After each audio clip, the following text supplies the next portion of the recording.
एक रहस्यमयी गांव जहां हर मंगलवार की रात मौत का खेल खेला जाता है। एक के बाद एक खौफनाक मौतें। कोई इसे डायन का प्रकोप बताता है तो कोई देवी का श्राप। वहीं पुलिस का मानना है कि यह किसी शातिर दिमाग का मास्टर प्लान है। गांव में रात ढलते ही हाथों में जलती हुई आग और पैरों में घुंघरू बांधकर आखिर कौन दौड़ता है? वह लड़की गाँव के सभी मर्दों के साथ शारीरिक संबंध क्यों बना रही है और हर मंगलवार की रात के साथ आखिर कौन सा गहरा रहस्य जुड़ा है? कहानी की शुरुआत होती है दक्षिण भारत के एक गांव से, जहां रवि और शैलू रहते हैं। उनका पूरा दिन शरारतों में और देवी महालक्ष्मी के मंदिर में मस्ती करते हुए बीतता है। रवि शैलू को बेहद पसंद करता है और उसकी हर अच्छी बुरी चीज का पूरा ख्याल रखता है। 2 दिन पहले शैलू का काजल खत्म हो गया था, इसलिए रवि ने बड़े प्यार से अपने हाथों से उसके लिए काजल बनाया। उसी दिन जब वे घर लौट रहे थे, तभी शैलू की नजर कुएं में डूबते हुए एक कुत्ते के पिल्ले पर पड़ी। उसे तड़पता देख रवि ने अपनी परवाह किए बिना उस बेजुबान पिल्ले की जान बचा ली। उस दिन के बाद से शैलू उस पिल्ले को हमेशा अपने साथ ही रखने लगी। शैलू अपनी नानी के साथ रहती है क्योंकि उसकी माँ अब इस दुनिया में नहीं रही और पिता ने दूसरी शादी कर ली है। पिता ने साफ कह दिया है कि शैलू की माँ के नाम पर जो 3 एकड़ जमीन है,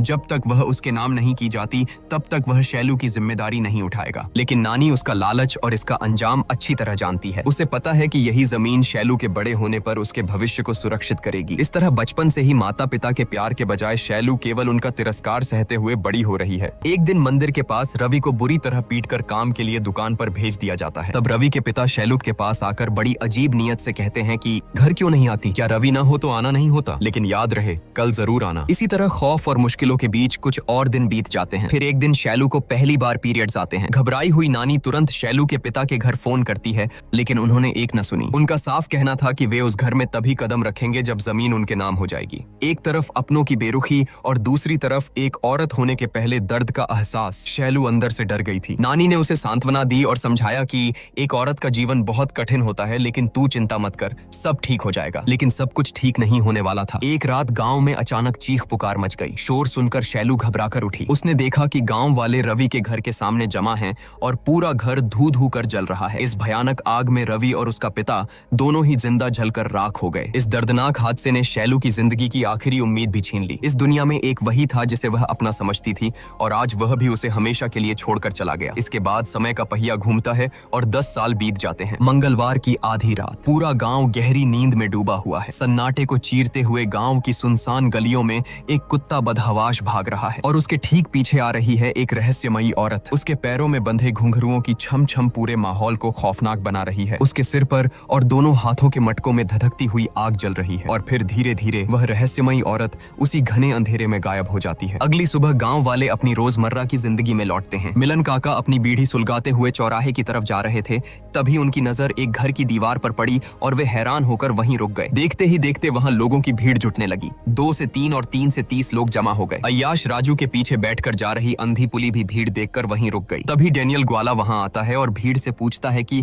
अरे भाई, दीवार पर क्या लिखा है? मुझे तो पढ़ना नहीं आता, जरा कोई पढ़कर तो सुनाओ। राजू दीवार पर लिखी उस बात को देखकर हक्का बक्का रह जाता है और हकलाते हुए पढ़ने लगता है कि बगल वाली गली के श्यामला के पति और डेनियल की पत्नी के बीच नाजायज संबंध है। उम्मीद है यह सच जानने के बाद गांव वाले उन्हें खुले दिल से स्वीकार करेंगे। यह सुनते ही डेनियल का खून खौल उठा और वह पागलों की तरह अपने घर की तरफ दौड़ा। पूरे गांव में इस सनसनीखेज खबर को लेकर कानाफूसी शुरू हो गई। इस खुलासे के ठीक अगले ही दिन एक खौफनाक वारदात हुई। गांव के आखिरी छोर पर केले के बागान के बीच मौजूद कुएं में श्यामला के पति और डेनियल की पत्नी की लाशें तैरती हुई मिली। गांव वालों का यही अनुमान था कि कल सबके सामने अपनी असलियत और बदनामी का सच उजागर होने के बाद शर्म के मारे दोनों ने अपनी जान दे दी। घटना स्थल पर गांव की नई सब इंस्पेक्टर माया पहुंचती है और जांच शुरू करती है। अपनी आदतों से मजबूर ठरकी राजू यहाँ भी माया को घूरने से बाज नहीं आता। तभी गांव का इकलौता फोटोग्राफर बासु वहां पहुंचता है। उन दोनों लाशों को देखकर उसका खून सूख जाता है। माया तुरंत आदेश देती है कि इन दोनों शवों को पोस्टमार्टम के लिए भेजो, लेकिन गांव वाले उसका विरोध करने लगते हैं। उनका कहना था कि पुलिसिया कार्यवाही गांव के नियमों और रिवाजों के खिलाफ है। उन्होंने साफ कह दिया कि इस मामले में जो भी फैसला लेना है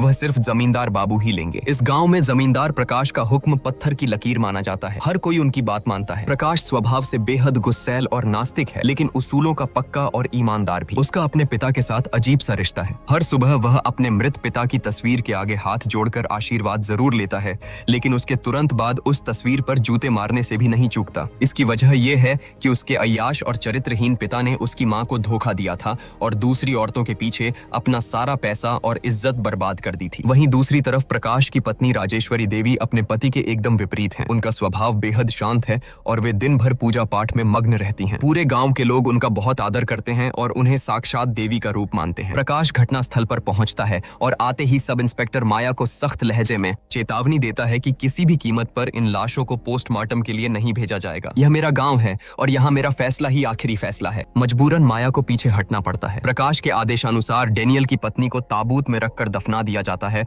और श्यामला के पति का श्मशान घाट पर अंतिम संस्कार कर दिया जाता है। लेकिन जैसे ही अंतिम संस्कार के बाद सभी लोग श्मशान से चले जाते हैं, तब वहां चीता की लपटों के पास एक नकाबपोश रहस्यमयी व्यक्ति को खड़ा देखा जाता है, जो खामोशी से जलती हुई चिता को घूर रहा होता है। गांव में इतनी बड़ी घटना घट गई, लेकिन ठरकी राजू की नीयत में कोई बदलाव नहीं आया। मुनिस्वामी अपनी पत्नी सूरी को छोड़कर कुवैत में काम करता है और राजू इस अकेलेपन का फायदा उठाने से बाज नहीं आता। खैर, इन सब के बीच गांव के एक और अहम व्यक्ति से आपका परिचय करवाता हूँ।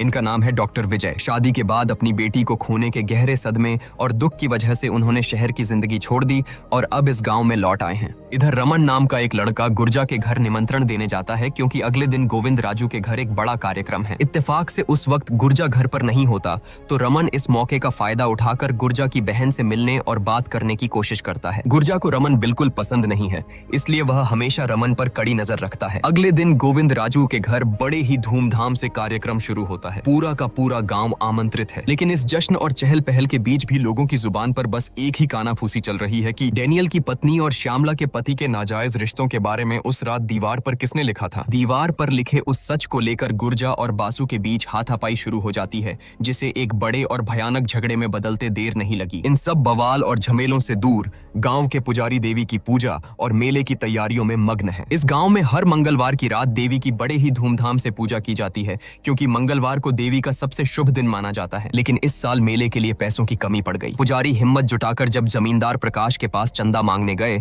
तो वह गुस्से से आग बबूला हो गया। नास्तिक प्रकाश ने साफ कह दिया कि पूजा के नाम पर वह एक फूटी कौड़ी भी नहीं देगा। हालांकि प्रकाश की पत्नी राजेश्वरी देवी ने पुजारी को खाली हाथ नहीं लौटने दिया। उन्होंने न सिर्फ अपनी तरफ से पैसे दिए, बल्कि यह भी आश्वासन दिया कि जरूरत पड़ने पर वह आगे भी उनकी मदद करेंगी। उसी दिन दोपहर के समय जब सब इंस्पेक्टर माया अपनी गाड़ी से जांच के लिए गांव जा रही थी, तो उसकी नजर केले के बागान की तरफ गई। उसे अचानक ऐसा लगा जैसे बागान के बीचों बीच वही नकाबपोश रहस्यमयी आदमी खड़ा उसे घूर रहा है। लेकिन जैसे ही उसने झटके से गाड़ी रोकी और वहां जाकर देखा, तो वहां सन्नाटे के अलावा कुछ नहीं था। मंगलवार की रात पूरा गांव देवी की पूजा और मेले की चकाचौंध में सजा हुआ था। लेकिन उसी आधी रात को अंधेरी गलियों में वह कुत्ता फिर से दिखाई देता है। वह पागलों की तरह उसी रहस्यमयी औरत की तरफ भाग रहा था। उस औरत के पैरों में बंधे घुंघरुओं की छम छम की डरावनी आवाज एक बार फिर गाँव की हवाओं में गूंजने लगी। अगली सुबह होते ही गाँव में फिर से खौफ और सनसनी फैल गई। गांव की एक दीवार पर किसी ने फिर से कुछ लिख दिया था। इस बार लिखा था कि मंदिर वाली गली के मिल्ली कृष्ण के साथ सूरी की पत्नी मणि के नाजायज रिश्ते हैं। उम्मीद है गांव वाले यह सच जानने के बाद उन्हें खुले दिल से स्वीकार करेंगे। यह खबर आग की तरह फैली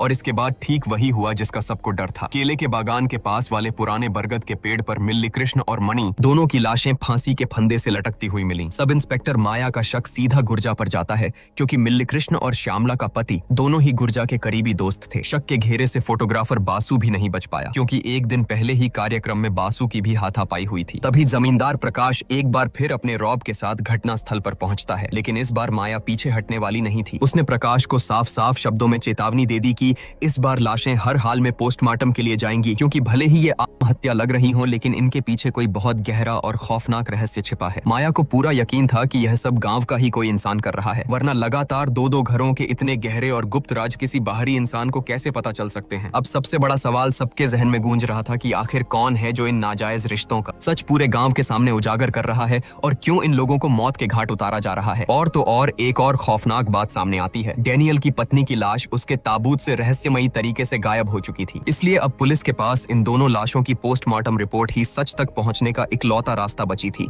दूसरी तरफ पूरे गांव में दहशत का ऐसा साया मंडराने लगा कि लोग एक दूसरे पर ही शक करने लगे। खौफ इतना था कि हर कोई अपने ही पड़ोसियों को कातिल समझने लगा था, क्योंकि पुलिस के लिए हर किसी के घर में घुसकर यह पूछना तो मुमकिन नहीं था कि कौन किसके साथ नाजायज रिश्ते में है। तभी दहशत से भरे इस माहौल में गांव का पुजारी एक बहुत ही खौफनाक अतीत याद करते हुए बताता है कि जमींदार प्रकाश के दादाजी के जमाने में भी गांव में बिल्कुल इसी तरह रहस्यमयी ढंग से लोग मारे जा रहे थे। पुजारी ने अतीत के पन्ने पलटते हुए कांपती आवाज में बताया कि उस वक्त गांव में एक बहुत बड़ा महायज्ञ किया गया था और देवी महालक्ष्मी की रौद्र रूप वाली मूर्ति मंदिर में स्थापित की गई थी। उसके बाद जाकर ही उन मौतों का खौफनाक सिलसिला थमा था। और और अब ठीक वैसे ही गांव में सारी मौतें सिर्फ मंगलवार की रात को ही हो रही हैं, उसी दिन जब देवी की विशेष पूजा होती है। इसलिए अब गांव वालों को यकीन हो गया है कि बिना महायज्ञ किए इस तबाही को रोकना नामुमकिन है। चूंकि अगला दिन मंगलवार था, इसलिए यह फैसला लिया गया कि अगले 2 रातों तक पूरे गांव में कड़ी पहरेदारी की जाएगी। तभी बीच में एक कांस्टेबल आकर बात काटता है, जिससे गांव वालों के शक की सुई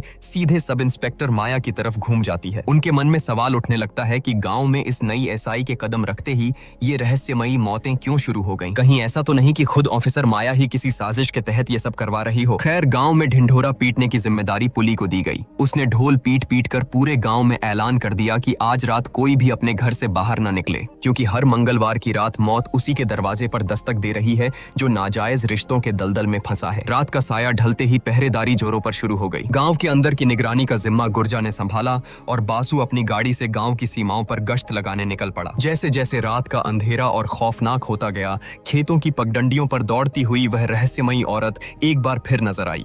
दूसरी तरफ केले के बागान के रास्ते एक अजनबी इंसान को शॉल ओढ़े हुए गांव में चुपके से घुसते देख गुर्जा और उसके आदमी उसे पकड़ने के लिए पागलों की तरह दौड़े। लेकिन कुछ दूर जाने के बाद वह इंसान किसी साये की तरह गायब हो गया। उसे न पाकर वे लोग 3 अलग अलग टोलियों में बंट गए और चप्पे चप्पे पर उसकी तलाश शुरू कर दी। ठीक उसी वक्त रात की आखिरी बस से डॉक्टर विजय गांव लौटते हैं। हाथ में टॉर्च लिए वह खामोशी से अपने घर की तरफ बढ़ रहे थे, लेकिन जैसे ही वह केले के बागान के पास पहुंचते हैं, उनके कानों में किसी लड़की के रोने की दर्दनाक और सिसकती हुई आवाज गूंजती है। वह आवाज सुनकर डॉक्टर विजय के कदम वहीं जम गए और एक ही झटके में उनकी रीढ़ की हड्डी में बर्फ जैसी ठंडी सिहरन दौड़ गई। इतनी रात गए गांव की किसी लड़की का इस तरफ आने का तो कोई सवाल ही नहीं उठता।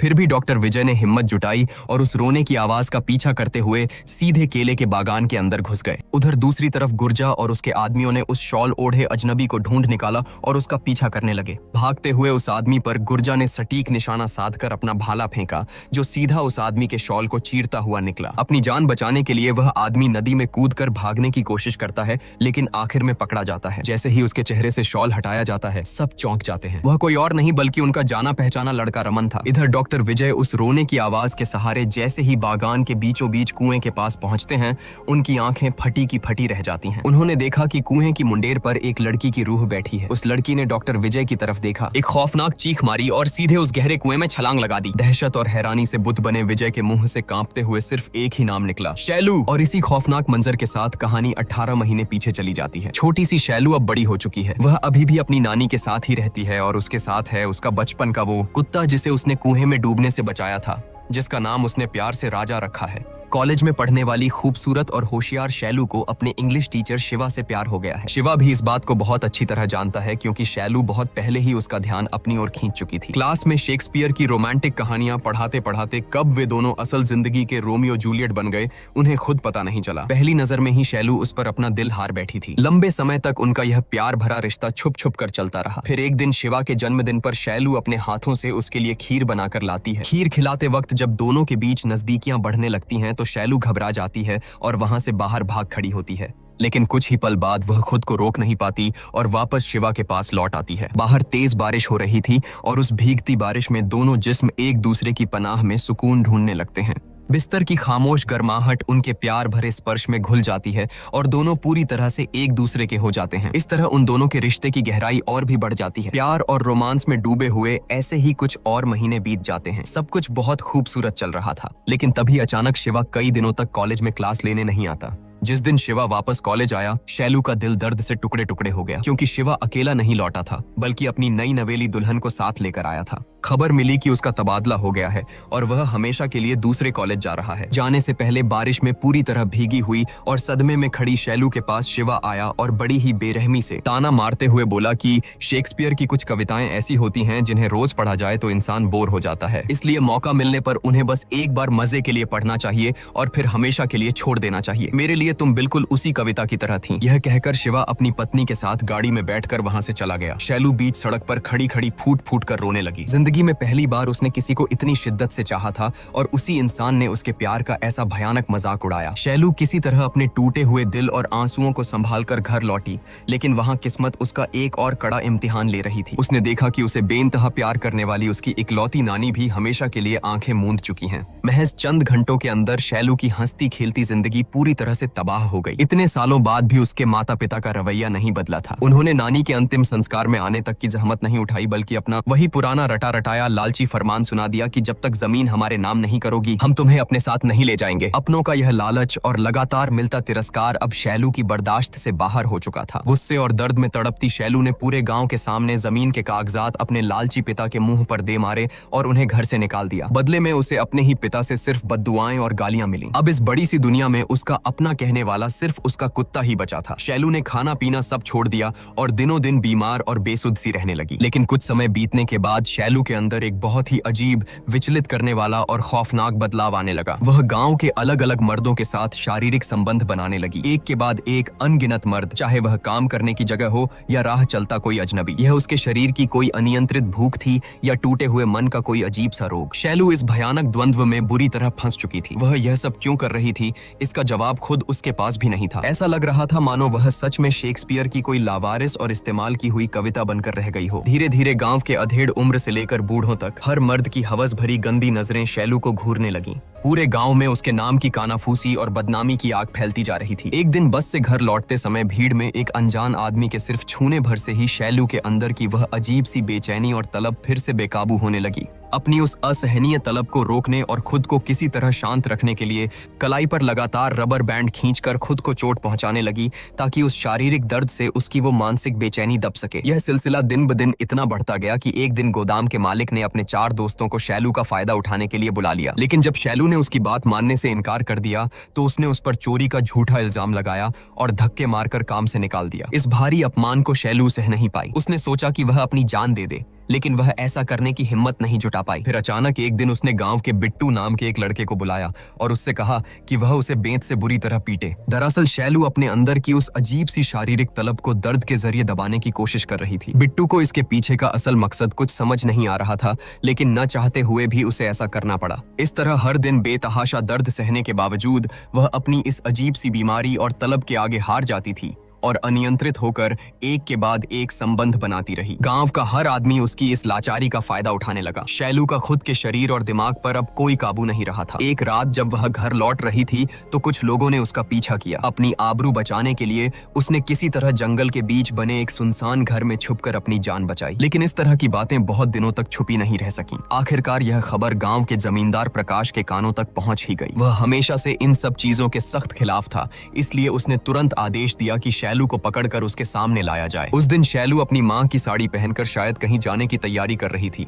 लेकिन उसे वह मौका ही नहीं मिला। उसे बालों से पकड़कर घसीटते हुए जमींदार की हवेली तक लाया गया। गांव के कई मर्दों के साथ संबंध बनाने के जुर्म में प्रकाश ने बिना कोई रहम दिखाए उसे गांव से बाहर निकाल फेंकने का फरमान सुना दिया। बीच सड़क पर शैलू को बालों से खींचते हुए जानवरों की तरह गांव से बाहर निकाला जाने लगा। जिसके हाथ में जो आया, पत्थर, लाठी, डंडे सबने उस पर बरसाए। उन्होंने मार मार कर शैलू का शरीर और उसकी रूह दोनों को छलनी कर दिया। वह सबके सामने हाथ जोड़कर फूट फूट कर गिड़गिड़ाती रही, दया की भीख मांगती रही। लेकिन उस पत्थर दिल भीड़ में किसी ने उस बेबस लड़की पर जरा सी भी सहानुभूति नहीं दिखाई। इस दिल दहला देने वाली घटना के कुछ ही घंटों बाद गांव में खबर फैली कि शैलू ने केले के बागान वाले उसी कुएं में छलांग लगाकर अपनी जान दे दी है। सभी लोग घटना स्थल पर पहुंचे और उसकी लाश को कुएं से बाहर निकाला गया। लेकिन नफरत इस कदर थी कि कोई भी उसकी अर्थी को श्मशान ले जाने के लिए आगे नहीं आया। इसी दर्दनाक सच के साथ कहानी फ्लैशबैक से निकलकर वापस वर्तमान समय में लौट आती है। पुलिस की गिरफ्त में पकड़े गए रमन से जब पूछताछ की गई तो यह बात साफ हो गई कि गांव में हो रही हत्याएं उसने नहीं की हैं। असल में वह गुर्जा की बहन से प्यार करता था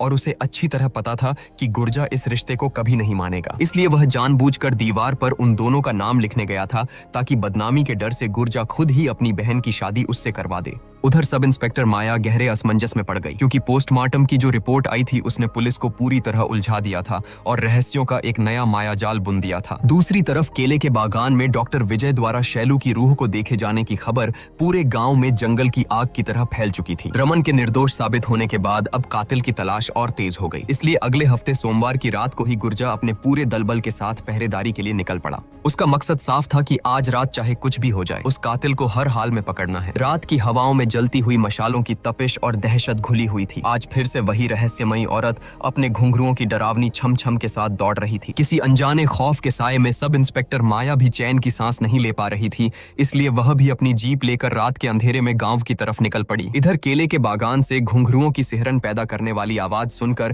पहरेदारी कर रहे एक बूढ़े आदमी की हालत खराब हो गई। अचानक जब उसने पेड़ के ऊपर देवी महालक्ष्मी का खौफनाक रौद्र रूप देखा तो उसकी रूह कांप गई और वह चीखता हुआ गांव की तरफ भागा। तभी उस दौड़ती हुई रहस्यमयी औरत का भी सच सबके सामने आ जाता है। वह कोई भूत प्रेत नहीं बल्कि गांव की ही एक आम औरत थी जो मंदिर में पूजा पाठ करती थी। असल में गांव में शांति बनाए रखने के लिए पुजारी के कहने पर ही वह चुपचाप हर मंगलवार की रात देवी मां के नाम का जलता हुआ मटका लेकर पूरे गांव का चक्कर लगाती थी। लेकिन गांव में तो अब एक नई ही दहशत फैल चुकी थी। उस बूढ़े आदमी के चीखने के बाद लोगों को लगने लगा कि गांव में हो रही इन सभी मौतों के पीछे देवी महालक्ष्मी का क्रोध ही है। तभी अचानक गांव के आखिरी छोर से किसी के जोर से चिल्लाने की आवाज आई कि दीवार पर किसी ने फिर से कुछ लिख दिया है। सब लोग अपनी मशालें लेकर उस तरफ दौड़े। जब वे वहां पहुंचे तो देखा कि वहां डेनियल अकेला खड़ा है। घबराए हुए डेनियल ने बताया कि वह भी किसी की पुकार सुनकर ही यहाँ आया है। यह सुनते ही गुर्जा का दिमाग ठनका। वह समझ गया कि यह किसी की सोची समझी चाल है। किसी ने जानबूझकर उन सबको भटकाकर गांव से बाहर इस सुनसान जगह पर इकट्ठा किया है। इसका मतलब था कि गांव के अंदर इस वक्त मौत का कोई बड़ा खेल खेला जा रहा है। तभी घने अंधेरे में एक परछाई नजर आई। वह कोई और नहीं बल्कि डॉक्टर विजय था। वह अंधेरे का फायदा उठाकर दीवार पर अपने अगले शिकार का नाम लिख रहा था। लेकिन इससे पहले कि वह भाग पाता सब इंस्पेक्टर माया वहां पहुंच गई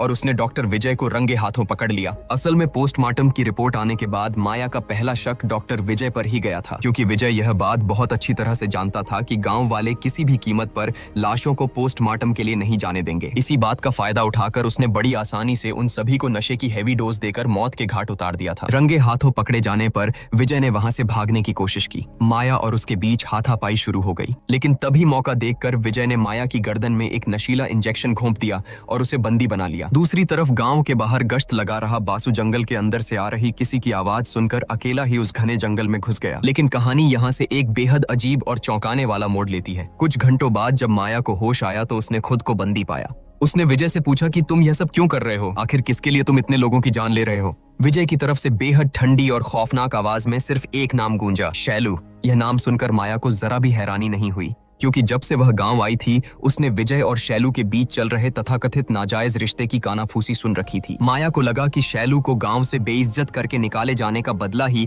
विजय इस खूनी खेल के जरिए ले रहा है। लेकिन जैसे ही माया ने यह बात कही, विजय का खून खौल उठा। उसने जोर से दहाड़ते हुए कहा कि जुबान संभाल कर बात करो। अगर शैलू के बारे में एक और गंदा लफ्ज निकाला तो मैं तुम्हारी जीभ खींच लूंगा। जो आंखों के सामने दिखता है वो हमेशा सच नहीं होता। विजय ने माया को बताया कि गांव में हो रही मौतों के पीछे यकीनन उसी का हाथ है, और केले के बागान में शैलू के भूत को देखे जाने की जो कहानी पूरे गांव में आग की तरह फैली है, असल में उसके पीछे एक बहुत बड़ा और गहरा राज छिपा है। इसी के साथ कहानी एक बार फिर कुछ महीने पीछे जाती है। उस रात जब कुछ गुंडों ने शैलू का पीछा किया था तो उनसे अपनी आबरू बचाकर भागते भागते शैलू जंगल के बाहर आकर बेहोश हो गई थी। खुशकिस्मती से उसी वक्त डॉक्टर विजय शहर से वापस लौट रहा था। उसने जंगल के किनारे शैलू को बेसुध हालत में देखा और उसे वहां से सुरक्षित बचा लाया। जब शैलू को होश आया तो वह इतनी टूट चुकी थी कि उसने खुद को खत्म करने की कोशिश की, लेकिन विजय ने उसे किसी तरह शांत किया। जब विजय ने उससे उसकी पूरी आपबीती सुनी तो एक डॉक्टर होने के नाते उसके दिमाग में कुछ शक पैदा हुआ। उसने तुरंत शैलू के खून का सैंपल लिया और उसे शहर की एक बड़ी लैब में टेस्ट के लिए भेज दिया। फिर जब उस ब्लड टेस्ट की रिपोर्ट आई तो उसमें एक ऐसा सनसनीखेज और रोंगटे खड़े कर देने वाला सच सामने आया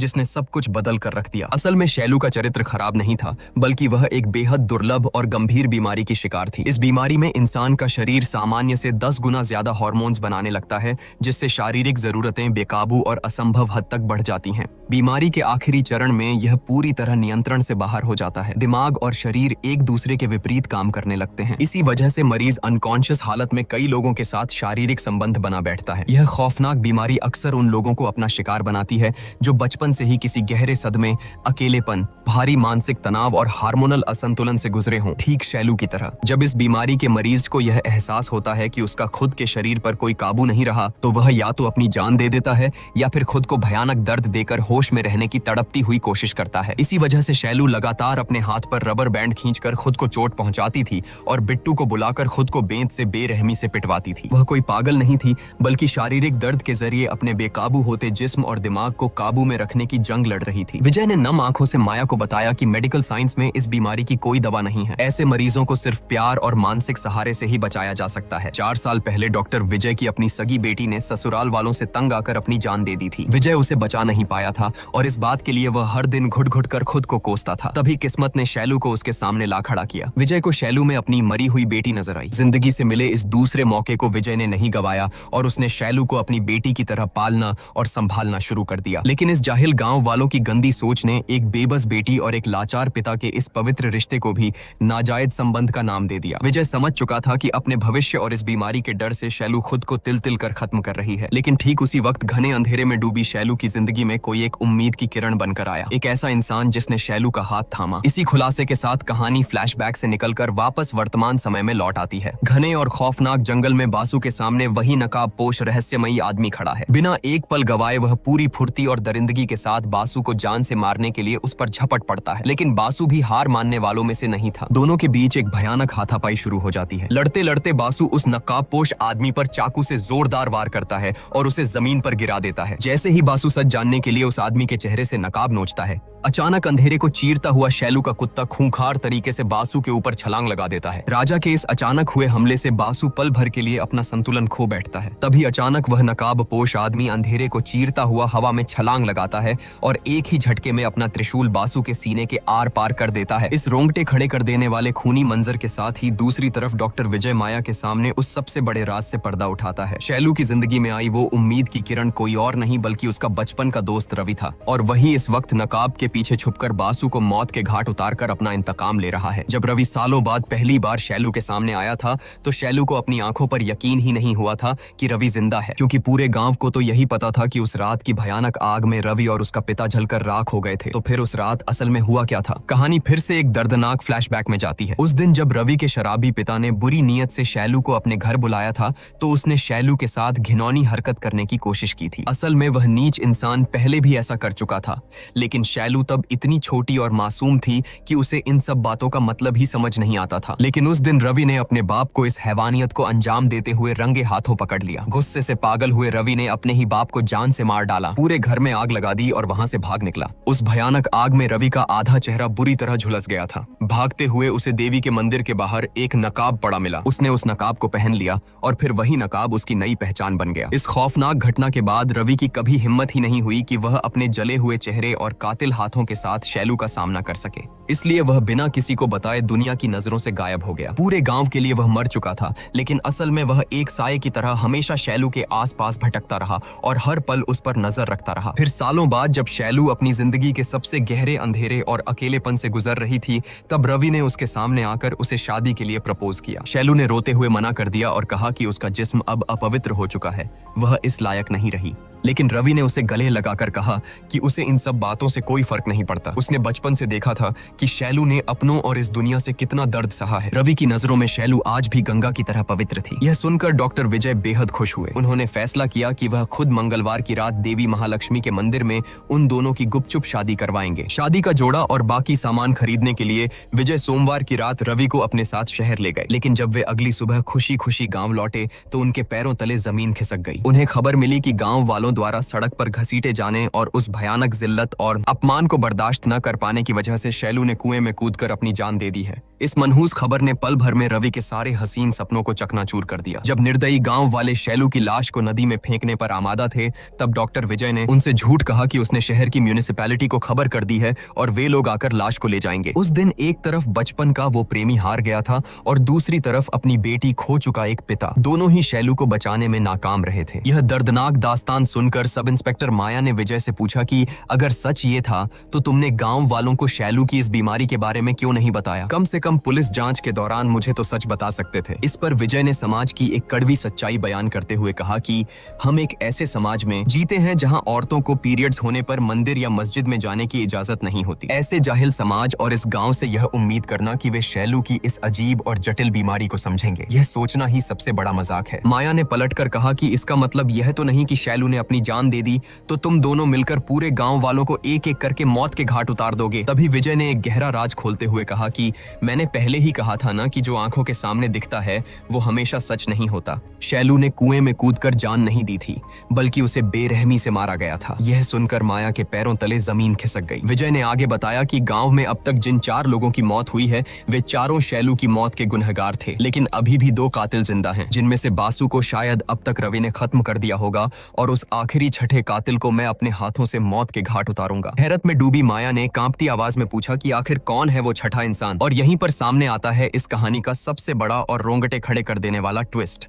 क्योंकि वो छठा इंसान कोई और नहीं बल्कि पूरे गांव में साक्षात देवी मानी जाने वाली जमींदार की पत्नी राजेश्वरी देवी थी। डॉक्टर विजय और माया की ये सारी बातें बाहर खड़ा जमींदार प्रकाश छुपकर सुन रहा था। अपनी पत्नी का ये खौफनाक सच जानकर वह गुस्से से पागल हो गया। वह सीधा अपनी हवेली पहुंचा और जाकर राजेश्वरी की गर्दन दबोच ली। लेकिन राजेश्वरी भी कोई आम औरत नहीं बल्कि बहुत ही शातिर और खतरनाक थी। हाथापाई के बीच उसने अचानक एक खंजर निकाला और सीधा प्रकाश के पेट में घोंप दिया। खून से लथपथ होने के बावजूद प्रकाश ने अपनी आखिरी ताकत जुटा उसे किसी तरह काबू में किया और दर्द से कराहते हुए पूछा कि आखिर क्यों किया तूने ऐसा? इसी जबरदस्त ट्विस्ट के साथ कहानी एक बार फिर अपने आखिरी और सबसे भयानक राज से पर्दा उठाने के लिए फ्लैशबैक में चली जाती है। उस रात जब कुछ गुंडों ने शैलू का पीछा किया था तो अपनी जान बचाने के लिए वह भागकर जंगल के उसी पुराने और सुनसान घर में छुप गई थी। लेकिन वहां उसने जो देखा वह किसी सदमे से कम नहीं था। उसने साक्षात देवी मानी जाने वाली राजेश्वरी और फोटोग्राफर बासु को बेहद आपत्तिजनक और अंतरंग हालत में देख लिया था। जब राजेश्वरी को भनक लगी कि शैलू ने उनका यह गंदा राज जान लिया है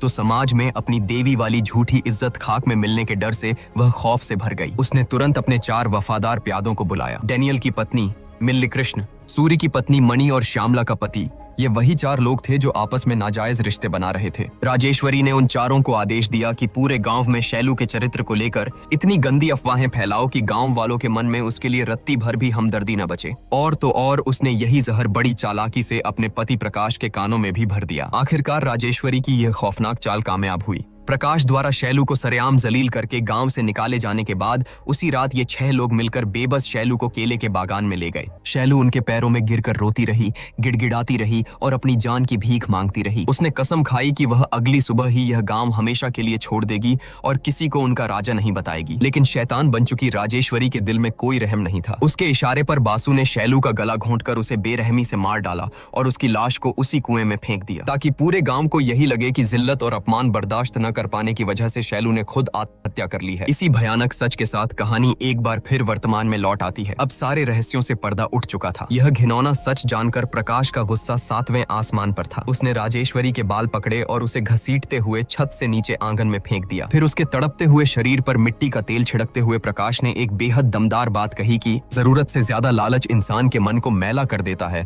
और हवस इंसान के चरित्र को राख कर देती है। यह कहकर प्रकाश ने बिना एक पल सोचे राजेश्वरी को जिंदा जला दिया। ठीक उसी वक्त डॉक्टर विजय राजेश्वरी को अपने हाथों से मौत के घाट उतारने के इरादे से हवेली पहुंचता है। लेकिन आंगन में राजेश्वरी को धू धू कर जलता देख वह हैरान रह जाता है। आखिरकार शैलू की मौत के हर एक गुनहगार को उनके किए की दर्दनाक सजा मिल चुकी थी। दूसरी तरफ रवि का खूनी इंतकाम भी अब पूरा हो चुका था। जीते जी भले ही वे दोनों एक नहीं हो पाए, लेकिन अपने प्यार का बदला पूरा करने के बाद रवि भी मौत को गले लगा लेता है ताकि वह हमेशा के लिए अपनी बचपन की मोहब्बत शैलू की रूह के साथ विलीन हो सके। कहानी के बिल्कुल अंत में हम देखते हैं कि उस मनहूस कुएं की मुंडेर पर शैलू का इकलौता और वफादार कुत्ता राजा आज भी एक मूक दर्शक बनकर खामोशी से बैठा है। उसकी आंखें निर्बाक होकर बस उसी कुएं की गहराई को घूर रही हैं, जैसे आज भी उसे अपनी मालकिन के लौटने का इंतजार हो। उधर हवेली के दरवाजे पर सब इंस्पेक्टर माया बुद्ध बनी खड़ी थी। जब उसने प्रकाश से राजेश्वरी के इस तरह झलकर मरने का कारण पूछा तो प्रकाश ने बड़ी ही सफाई से एक झूठी कहानी गढ़ते हुए कहा कि गांव में एक के बाद एक हो रही मौतों को राजेश्वरी बर्दाश्त नहीं कर पाई। गांव की शांति और लोगों की जान बचाने के लिए